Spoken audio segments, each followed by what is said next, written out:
Have you guys heard of Rutherford's experiment? It inspired a lot of experimentalists, and the experimentalists created new accelerating machines in search of higher energies. Are you guys ready?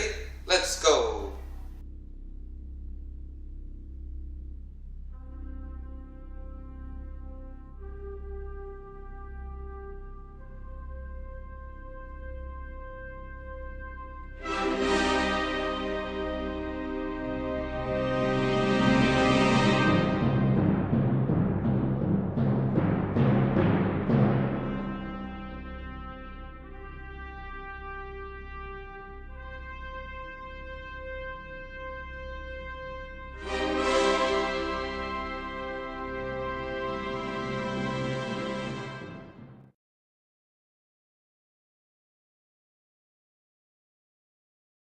Okay guys, so now we're going to talk about something called the cyclotron.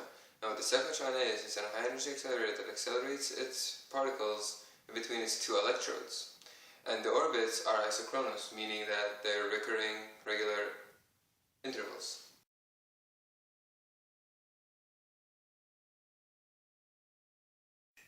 Alright guys, so what I have behind me is the diagram, a simplified diagram of the cyclotron. Now these are called the 2Ds. This is the source.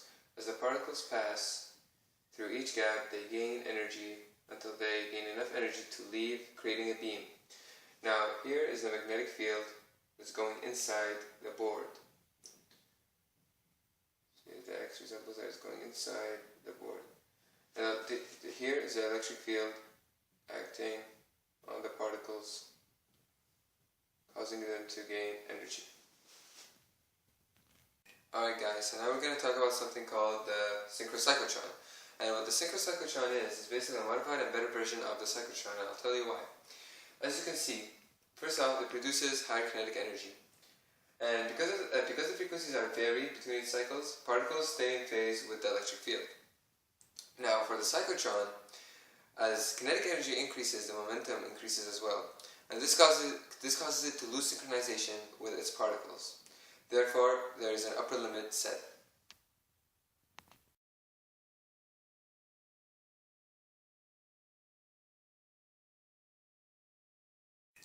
Okay guys, so now we're going to talk about the disadvantages of the cyclotron and the synchrocyclotron. First off, high energy beams are difficult to create. They're very inefficient. The abilities are limited, and energy is often lost very easily. But don't worry, there's a solution.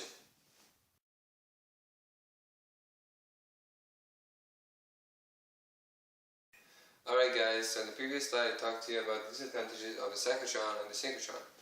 But not to worry, there's a solution, the linear accelerator. Now this is what the linear accelerator looks like. It's basically a long tube surrounded by smaller tubes called drift tubes. Now the particle is accelerated by the attraction of the drift tubes, and this is the transmission line that basically charges the drift tubes, giving them alternate charges. And the transmission lines are continuous, as you can see. And some of the uses for the linear accelerator is radiation therapy, for example, for cancer, surgery, and therapy.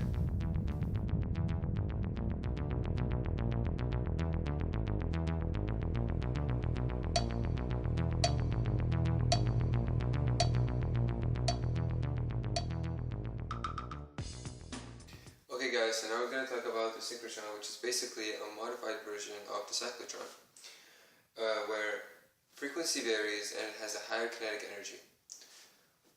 Now unlike the cyclotron, it is shot through a linear accelerator that is bent by magnets.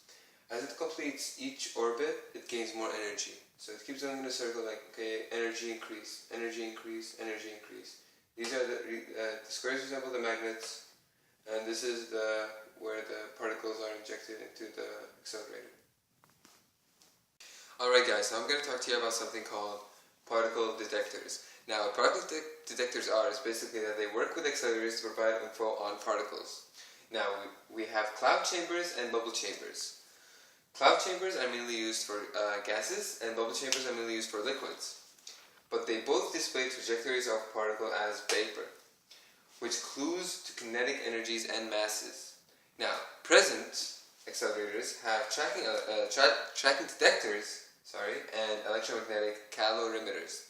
Now what these things are is basically traffic detectors are wired grids that produce electric signals, and electromagnetic calorimeters are absorbent materials that detect energy.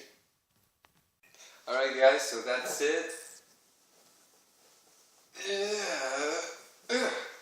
Now it's time for a summary. Let's go.